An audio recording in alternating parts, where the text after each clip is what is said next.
नमस्कार, आपका स्वागत है। आपके साथ मैं हूं आयुष सूर्यवंशी। छत्तीसगढ़ में कोरोना की रफ्तार कम हो रही है, लेकिन पिछले एक महीने से लाल आतंक कोरोना से थर्रा रहा है। लगातार माओवादी कैडर्स कोरोना की चपेट में आ रहे हैं। कोरोना से कई नक्सलियों की मौत हो गई है। बस्तर आईजी सुंदरराज पी की माने तो दंडकारण में भारी संख्या में माओवादी कोरोना की गिरफ्त में है, लेकिन इसे छुपाया जा रहा है। आईजीपी सुंदरराज का दावा है कि इलाज के दौरान भी कई नक्सलियों की मौत हो चुकी है। बस्तर आईजी के मुताबिक माओवादी संगठन सीनियर कैडेट्स का इलाज तो करा रहे हैं, लेकिन जूनियर कैडेट्स को धोखे में रखा जा रहा है। उन्होंने अपील की कि जिन माओवादियों को कोरोना के लक्षण हैं वो आत्मसमर्पण कर दें, उनका इलाज शासन की ओर से कराया जाएगा। साथ ही आम लोगों से भी उन्होंने अपील की है कि वो माओवादी संगठन की गतिविधियों से दूर रहें ताकि कोरोना के फैलाव को रोका जा सके। आज इसी मुद्दे पर बात होगी। हमारे साथ कुछ खास मेहमान भी जुड़ेंगे, लेकिन इससे पहले आप बस्तर आईजी पी सुंदरराज और एसपी अभिषेक पल्लव का बयान सुनिए। लगभग एक महीने से दंडकारण स्पेशल जोन कमेटी के अंतर्गत सीपीओ माओवादी कैंपों में काफ़ी बड़ी संख्या में कोरोना बीमारी फैला हुआ है। इसकी जानकारी लगातार हमारे पास आते जा रहा है, लेकिन सीपीओ माओवादी संगठन द्वारा इस जानकारी को उनके निचले वर्ग के कैडर से एवं क्षेत्र की जनता से छुपाते हुए उनको गुमराह करते हुए कोरोना बीमारी के बारे में गलत सूचनाएं दी जा रही है। इस दौरान पिछले हफ्ते एक DKSRC के एक सीनियर कैडर हैं गंगा उर्फ ऐता खुर्सा, तेलंगाना में कोरोना बीमारी के इलाज के दौरान पुलिस द्वारा पतासाजी करके उनका जानकारी प्राप्त की गए थे। उनका मृत्यु होने के पश्चात उनका अंतिम क्रियाक्रम सुकमा में किए गए थे। सीपीएम माओवादी कैडर्स में काफ़ी बड़ी संख्या में कोरोना बीमारी फैला हुआ, लेकिन माओवादी संगठन द्वारा इसका सीनियर कैडर्स और जूनियर कैडर्स में भेदभाव करते हुए सिर्फ सीनियर कैडर्स को इलाज के लिए बाहर भेजा जा रहा है। जूनियर कैडर्स को किसी प्रकार के इलाज की सुविधा नहीं दी जा रही है। हम सभी माओवादी कैडर्स से अपील करना चाहते हैं, यदि कोरोना बीमारी से उनका यदि राहत चाहिए तो शासन प्रशासन और सुरक्षा बल के समक्ष समर्पण हो, ताकि उनके जांच पड़ताल करके यदि कोई कोरोना पॉजिटिव पाया जाए तो उनका इलाज भी कराया जा सकता है। पिछले 15 दिन पहले ऐसी खबर आई है कि पीड़िया क्षेत्र में गंगालूर जो बीजापुर सुकमा का बॉर्डर है, वहाँ पर नक्सलियों का बड़ा जमावड़ा हुआ था। करीब 400 से 500 नक्सली जमा हुए थे। उसी समय expiry medicine, expiry food products खाने के कारण बड़ी मात्रा में फूड पॉइजनिंग हुई, और उसके बाद एक साथ जो सोशल डिस्टेंस है उसका फॉलो नहीं करने के कारण, मास्क न लगाने के कारण संक्रमण कोरोना का उनके अंदर फैला है। करीब 200 से ऊपर माओवादी कोरोना से संक्रमित हो सकते हैं, जैसे प्राथमिक सूचना आ रही है हमारे पास ग्रामीणों की तरह। ग्रामीणों ने ये भी बताया है कि कल रात करीब 8 से 10 माओवादियों ने अपने शव जलाए हैं जो कोरोना से या फूड पॉइजनिंग से मरे होंगे। निश्चित रूप से नक्सलियों को बड़ा नुकसान हुआ है। सबसे चिंता का विषय ये है कि नक्सली अभी भी गांव में मीटिंग ले रहे हैं, गांव में जाकर रह रहे हैं, गांव वालों के साथ संपर्क में हैं, तो जिससे कि अंदरूनी क्षेत्रों में गांव में भी संक्रमण फैलने का खतरा है। ऐसी सूचना भी आ रही है कि नक्सली दवाई के लिए और वैक्सीन के लिए घूम रहे हैं और जुगाड़ में लगे हुए हैं। चलिए एक बार ग्राफिक्स के जरिए समझते हैं पूरे मामले को। आखिर किस तरह से कोरोना से नक्सली कराह रहे हैं। कोरोना से सैकड़ों नक्सलियों की मौत की बात कही जा रही है कि अब तक कईयों ने जान गंवा दी है। कई नक्सली अभी भी संक्रमित हैं और छोटे कैडर्स की नक्सली जानकारी नहीं दे रहे हैं सही, और उनका इलाज नहीं कराया जा रहा। नक्सल संगठन के बड़े कैडर्स गंगा सोबलाल की कोरोना से मौत हो चुकी है अब तक।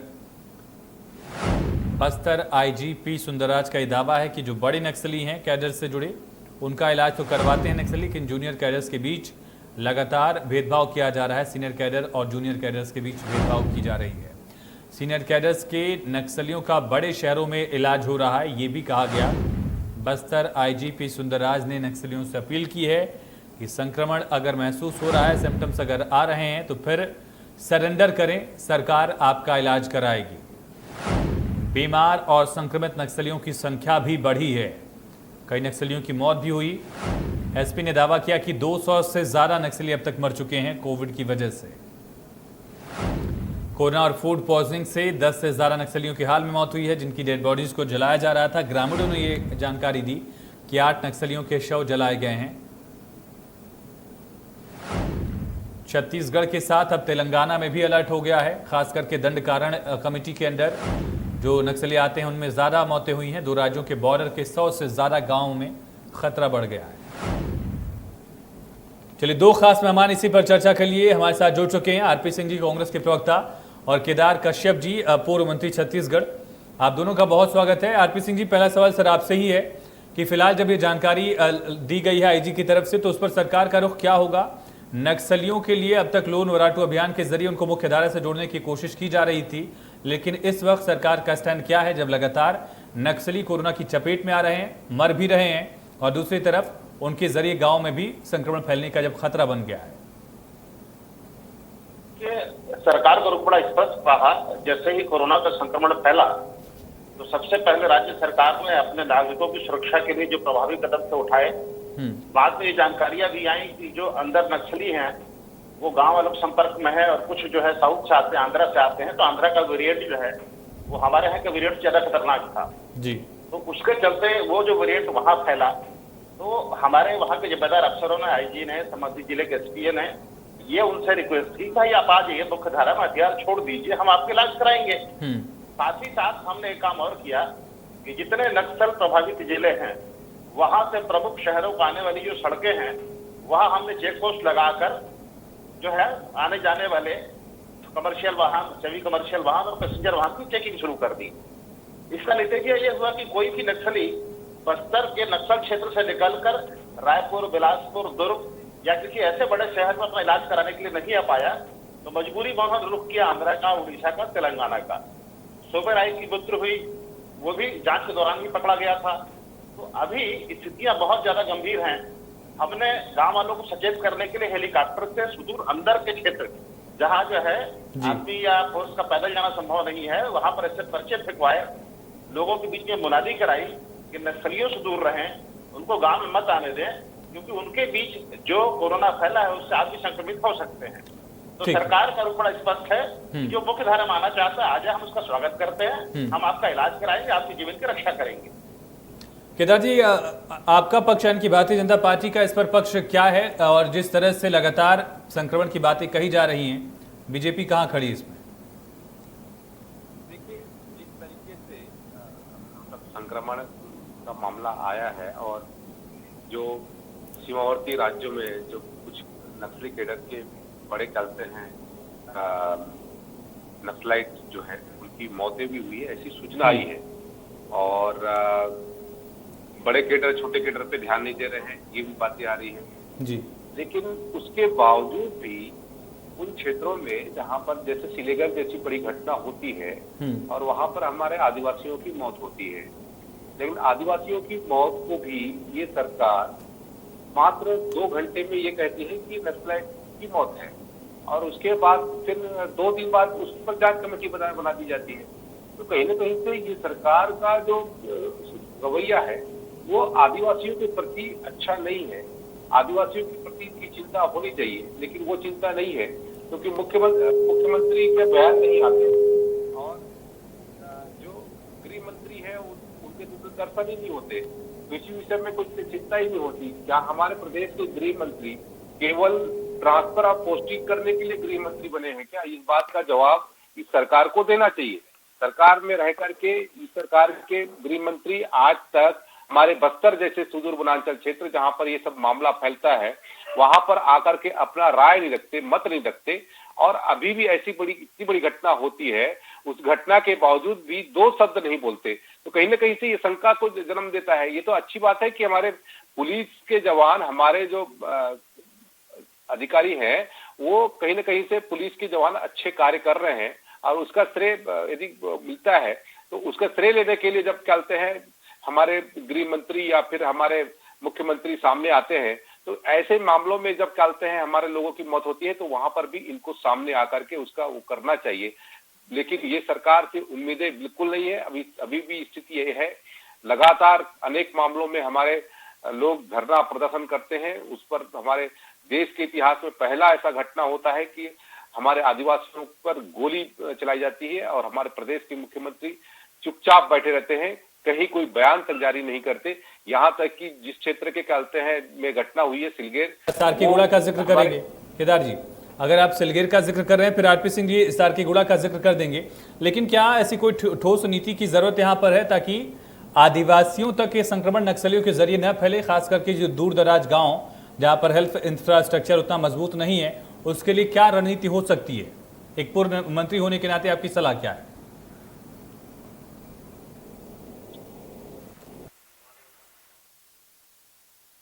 गृह क्षेत्रों को सब नाकेबंदी करके रखा हुआ है। और लेकिन अभी हमारे क्या कहते हैं प्रवक्ता साहब कह रहे थे कि पूरे प्रदेश को बड़े अच्छे तरीके से लोग अभी तो बड़ी बड़ी बातें कर रहे थे। जब घटनाएं बढ़ गई थी, कोरोना का संक्रमण बढ़ गया था, तब उस समय में हमारे जो 13 वॉरियर्स थे जो जिन्होंने क्या कहते हैं कोरोना को खत्म किया था, उन लोग चुपचाप बैठे थे। अभी जब स्थितियां सामान्य हुई, यहाँ पर हमारे प्रदेश में स्वास्थ्य की हालत बड़ी गंभीर होती जा रही है। ये स्थिति को सामान्य बेहतर करने की दिशा में इनकी सोच नहीं है। सीमावर्ती क्षेत्र में, चाहे वो तेलंगाना का क्षेत्र हो, चाहे उड़ीसा का क्षेत्र हो, चाहे वो महाराष्ट्र का क्षेत्र हो, वहां पर सीमा पर नाकेबंदी नहीं की गई। उसके कारण से लगातार वहां पर हमारे क्या कहते हैं आदिवासी क्षेत्रों में लगातार क्या कहते हैं संक्रमण बढ़ा। सीमावर्ती क्षेत्रों में तो ये स्थिति थी कि आदिवासी जो दूसरे राज्य से आ रहा था तो उसकी टेस्टिंग के लिए पैसा लिया गया। ये स्थिति तक आई तो कहीं ना कहीं से इस सरकार की संवेदनशीलता आदिवासी के प्रति नहीं है। आज भी पर हमारे लोगों को वैक्सीनेशन के लिए बड़ा दर दर भटकना पड़ रहा है। तो हम आज देश के प्रधानमंत्री जी को धन्यवाद ज्ञापित करते हैं कि आज 18 साल से ऊपर वालों का सबका वैक्सीन फ्री कर दिया है 21 रूप से। ठीक है आरपी सिंह जी, अभी भी हेल्थ इंफ्रास्ट्रक्चर मजबूत नहीं है, वहां पर नक्सलियों को आदिवासियों से मिलने से कैसे रोक दिया जाएगा? जो ग्रामीण इलाके हैं जहां पर गांव के लोग बसते हैं, तो वहां पर वो संक्रमण और ज्यादा न फैले, इसको लेकर क्या कोशिश सरकार कर रही है, क्या रणनीति सरकार के पास है? देखिए, पहली बात उन्होंने एक जो बात कही कि हमारे यहाँ स्वास्थ्य का सेक्टर उतना मजबूत नहीं है, मैं स्वीकार करता हूँ इस बात को, उतना मजबूत नहीं है। उसका जिम्मेदार कौन है? 15 साल आपकी सरकार थी, क्या किया आप लोगों ने? दूसरा, हमारी सरकार के अभी कार्यकाल आधा हुआ, 2.5 साल में क्या यहाँ शिवनाथ महानदी, खारून, हरपा, पैरी में आपने लाशें बहती हुई देखी? गंगा यमुना में तो पूरी दुनिया ने लाशें बहती हुई देखी। तो याद का इंफ्रास्ट्रक्चर है। मध्य प्रदेश में थोक में लाशें जलती हैं, सरकारी रिकॉर्ड कुछ कहता है, अमृत रिकॉर्ड कुछ और कहता है। क्या हमारे यहाँ ऐसा कुछ हुआ? नहीं हुआ। तो जो कुछ है आपकी नजर है, हम उसको बेहतर करने का प्रयास कर रहे हैं। आशान्वित रहिए, हम ठीक करेंगे। दूसरी बात, नक्सलवादी अब धीरे धीरे बैकफुट पर जा रहे हैं। जैसे केदार कश्यप जी ने एक बात कही सिलगर की, हालांकि सिलगर की बात तो नहीं करना चाहता, फिर भी आ जाता हूँ। ये बात भारतीय जनता पार्टी का कोई दूसरा प्रवक्ता कहता, मैं मान लेता कि हल्की बातें कर रहे हैं, राजनीतिक बातें कर रहे हैं। केदार जी को नहीं बोलना चाहिए, क्योंकि इनके पिता आजीवन नक्सलवाद के खिलाफ रहे, लड़ते रहे। इन्होंने अपने सगे भाई को खोया नक्सलियों के हाथों, इनके भाई की हत्या की नक्सलियों ने। ये बेहतर जानते हैं कि जहां जहां नक्सल कैंप खुलते हैं उसका शुरुआती विरोध होता है। मुझे पूरे बस्तर में एक पुलिस का कैंप बता दीजिए जिसका विरोध नहीं हुआ हो। लेकिन होता क्या है कि जहां जहां पुलिस के कैंप खुलते हैं, बाकी सुविधाएं वहां साथ साथ पहुंचती है, वहां सड़कें बनती हैं, स्वास्थ्य का अच्छा इलाज होता है, स्कूल बनते हैं। हमारी सरकार आने के बाद 2.5 सालों में मुझे बताते हुए बड़ी खुशी हो रही कि बस्तर में 130 स्कूल जो पिछले 15 वर्षों में नक्सलवादियों को डर के चलते बंद कर दिए गए थे, हमने नए बना के चालू कर दिए हैं। ये हमारा विजन है। दूसरी बात जो आपने पूछी कि नक्सलवादियों को हम गांव से कैसे दूर करेंगे, तो हमने लोअर बराटोहना अभियान चली रहा है। इसके अलावा जन जागरण हम फैला रहे हैं और एक मैसेज दे रहे हैं कि जो नक्सली सरेंडर करके हमारे साथ मुख्य धारा में आ रहे हैं, हम उनका बेहतर इलाज करेंगे, आपके जीवन की रक्षा करेंगे।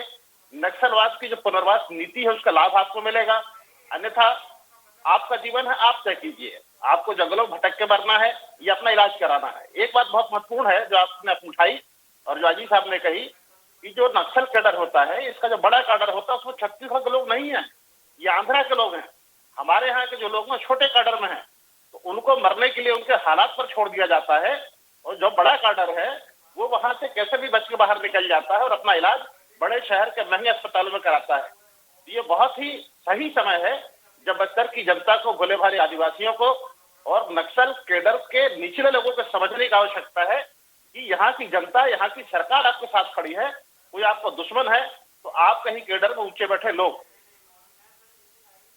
सिंह जी, मुझे ये बताइए, जब आपने बड़े कैडर छोटे कैडर का जिक्र किया और आंध्रा वाले कैडर का जिक्र किया, हालांकि हिडमा तो छत्तीसगढ़ का ही है, लेकिन इसके बावजूद सुकमा में जो हमला हुआ उसके बाद हमने देखा कि फोर्सेस वापस उस जगह पर पहुंच पाए, उन डेड बॉडीज को रिकवर कर पाए। इसमें एक अच्छा खासा वक्त लगा और वो तस्वीरें न दिखाने लायक है न वो बातें बताने लायक है, लेकिन आप दोनों ही बेहतर उस चीज़ को समझते हैं। तो उन जगहों पर हेल्थ इंफ्रास्ट्रक्चर कैसे पहुंच जाएगा, वो जागरूकता आप कैसे पहुंचा रहे हैं जहां पर खुद जवानों को पहुंचने में इतनी मुश्किलें महसूस करनी पड़ती हैं, इतनी दिक्कतें होती हैं? के बाद से आज तक सुकमा और बीजापुर आपस में जुड़ नहीं सके थे। यहाँ तक कि आज भी सुकमा से सिलगिर जाने का कोई रास्ता नहीं है। मजबूरी ये है कि जहाँ कैंप खुल रहा है वो जिला सुकमा है, लेकिन जहाँ से ऑपरेशन लॉन्च हो रहे हैं वो जगह बीजापुर है। तो इतनी दूर जगह है, यहाँ बैठकर आसानी से बात करने में अपना काम समझ में नहीं आता है। आप इतना समझ लीजिए कि सिलगेर कैंप का विरोध क्यों हो रहा है। आपको दर्शकों को बताता हूँ, बहुत ही रोचक बात है। सिलगेर से हिड़मा का गांव है पुअर्ती, उसकी दूरी मुश्किल से 8 किलोमीटर है। एक कैंप के खुलने का मतलब होता है कि 15 किलोमीटर की पेरीफेरी में नक्सलियों के लिए मुसीबत। तो हिड़मा और नक्सल जो लीडर हैं अपर काडर बहुत अच्छा जानते हैं कि आज सिलगेर कैंप खुलेगा, आखिरी कैंप नहीं है, अभी आधा दर्जन कैंप और वहां खुलेंगे। बात को मैं आपकी तर्क को मैं तथ्य मान लेता हूं, एक बार को ये भी समझ लेता हूं, लेकिन सिलगेर में किस स्तर पर विरोध हो रहा है ये भी आप देख रहे हैं। अगर आप ये कहते हैं कि हिडमा के मैनिपुलेशन से ये विरोध हो रहा है, तो फिर ये समझना होगा कि अभी भी जो ग्रामीण इलाके हैं वहां पर नक्सली या तो डरा के धमका के या पैठ बना के लोगों को मैनिपुलेट तो कर रहे हैं, अब उसी के जरिए संक्रमण न फैले, इसकी क्या गारंटी है? आरपी सिंह नक्सली आखिर नक्सलवादी कौन है? वो समाज के दुश्मन है। सिलगेर कैंप का विरोध करने के पीछे मंशा क्या है? वो अपने टेलेंट पे जा चुके हैं और कितना पीछे जाएंगे। अगर वो टेरिटरी हाथ से निकल गई तो उनको राज्य छोड़ना पड़ेगा। और सबसे महत्वपूर्ण बात यह है कि जो कैंप वहां पर खुल रहा है उसके बाद अभी आधा दर्जन कैंप आसपास और खुलेंगे। तो ये जो हड़बड़ाहट है, और सबसे बड़ी बात आपको बताता हूँ, वहां एक सामाजिक कार्यकर्ता सोनी सोढ़ी, आप शायद जानते होंगे। सोनी सोढ़ी के पिता के घर जब नक्सलियों ने हमला किया। आरपी जी, मेरा सवाल इतना ही था कि उस हड़बड़ाहट में, उस विरोध में संक्रमण न फैल जाए, इसको लेकर सरकार क्या कर सकती है? जो सिलगेर में ही विरोध अगर हो रहा है इस तरह से, आप कह रहे हैं कि हिडमा के दबाव की वजह से, डराने धमकाने की वजह से अगर हो रहा है, तो कोरोना नहीं फैलेगा इसकी तो कोई गारंटी है नहीं। वहां पर क्या करेंगे हम फिर? हमारे छत्तीसगढ़ में वैसे भी कोविड की पॉजिटिविटी रेट जो है वो 2.6% है। ICMR कहता है, WHO कहता है कि जहां पॉजिटिविटी की दर 5% या उससे कम होती है, वहां कोविड के संक्रमण के फैलने का खतरा 9 के बराबर होता है। तो जो मान्य स्टैंडर्ड है उससे हम आधे पे हैं, 2.6 पे हैं। तो कोविड का खतरा वहां पर है नहीं। लेकिन जो नक्सली अंदर में है, जो संक्रमित हैं, जिनका इलाज नहीं हो रहा है, वो अगर गांव वालों के संपर्क में आएंगे तो गांव वालों को परेशानी हो सकती है। लेकिन हमारा स्वास्थ्य अमला वहां पर है, और मुझे बताते हुए बड़ी खुशी हो रही है कि हमारा स्वास्थ्य अमला ऐसी जगहों पर भी जाकर वैक्सीनेशन कर रहा है, लोगों का इलाज कर रहा है जहां पैदल जाने की सुविधा नहीं है। नदी नाले हैं, उनको नाव से पार करके, कहीं पैदल कहीं मोटरसाइकिल से। तो सरकार और सरकारी अमला ठीक है, पूरी निष्ठा के साथ जनता की सेवा। केदार जी, इस रणनीति को कितना कारगर आप मानते हैं और इस पर कितना यकीन करते हैं कि जहां पर बहुत मुश्किल है पहुंचना, जिन जगहों पर बाहर के लोगों को, वहां पर हेल्थ इंफ्रास्ट्रक्चर पहुंच रहा है, हेल्थ से जुड़े लोग पहुंच रहे हैं, और ग्रामीणों में जागरूकता कितनी आ पाई है उन दूर दराज के इलाकों में जहां पर अब तक पानी नहीं पहुंच पाया है या जहां पर अब तक तमाम सुविधाएं नहीं पहुंच पाई हैं? आपकी सरकार में भी, अब की सरकार में भी? देखिए, आरपी सिंह साहब बहुत अच्छे अब वक्ता हैं, बहुत अच्छी बातें बता रहे हैं, अध्ययन भी अच्छा किए हैं। निश्चित तौर पे लगता है आने वाले समय में जो वहां पर निगम मंडलों में विस्तार होगा तो उसमें मेरी शुभकामना है, उनको जगह मिलेगी। और जो स्थिति यहाँ पर छत्तीसगढ़ की यदि वो बात करें हेल्थ इंफ्रास्ट्रक्चर की, उनकी जानकारी के लिए मैं बता देना चाहता हूँ, ये केवल 2.5 साल की सरकार उनकी सरकार नहीं, इससे पहले 15 साल पहले जब उसकी सरकार, उसमें भी उनकी सरकार थी, वो भी कांग्रेस पार्टी के ही चलते हैं, वो थे।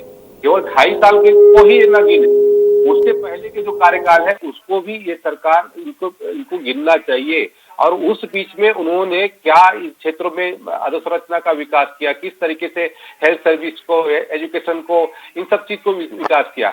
आज यदि हम बात करें, इतने मेडिकल कॉलेज लगभग 200 से बढ़ाकर, सीटों से बढ़ा करके आज 1200-1300 सीटें तक ले आई, तो वो भारतीय जनता पार्टी के सरकार ने लाया 15 वर्षों में। आप इस बात को स्वीकार करिए, बक्सर जैसे क्षेत्र में मेडिकल कॉलेज की स्थापना भारतीय जनता पार्टी ने किया। आज यदि आप चलते नेम चेंज करके नाम अलग अपने नाम से डालोगे तो क्या आपके नाम से हो जाएगा? इस बात को आपको चिंता करना चाहिए। आप आज चलते यूनिवर्सिटी का नाम आप चलते हैं अपने नाम से कर रहे हो, तो भाई ये तो देख लीजिए कि वो किसको कौन बनाया है, किसने वो किया है। आप अपने दम पे इस योजना को चालू करिए, अपने दम पे काम करिए, तब जाकर के उसका नाम करिए। जहां तक अंदरूनी क्षेत्र में स्वास्थ्य की सुविधा है, इस सरकार ने जिस तरीके से स्वास्थ्य सेवाओं को ठप कर दिया है, पूरी तरीके से डॉक्टर, अभी जो पहले हमारी सरकार में हम लोगों ने अलग अलग क्षेत्रों के डॉक्टरों को बुलाकर यहाँ पर सेवाएं देते थे, अब वो लगभग बंद हो चुका है। ये सरकार के पास में वेतन देने का पैसा नहीं है और डॉक्टरों की व्यवस्था सुनिश्चित नहीं कर पा रहे हैं। पहले बीजापुर जैसे क्षेत्र में दूसरे राज्य के लोग आकर के अपना इलाज कराते थे, आज बीजापुर के लोग दूसरे रायपुर या फिर विशाखापट्टनम जाकर के इलाज करा रहे हैं। तो ये स्थिति यहाँ की बन चुकी है। पर हमारे जो नए जिले निर्माण होने के बाद, चाहे वो बीजापुर हो, चाहे सुकमा हो, चाहे अपने कोंडागांव हो या नारायणपुर हो, यहाँ पर हेल्थ इंफ्रास्ट्रक्चर और हेल्थ की सुविधाएं यदि बढ़ाने का काम किया तो भारतीय जनता पार्टी ने किया।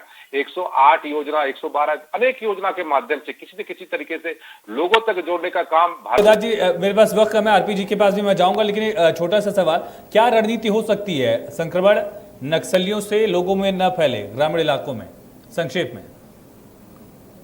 केदार जी, कहीं ने कहा ना कि दूसरे राज्य से जो लोग आ रहे हैं उन राज्यों को रोकने की उनके पास में क्षमता नहीं है। उन लोगों को कहते हैं ये टेस्टिंग की सुविधा अभी तक उपलब्ध नहीं है, वैक्सीनेशन की सुविधा अभी तक नहीं है। तो कहीं ना कहीं से इस चीज को समझना पड़ेगा।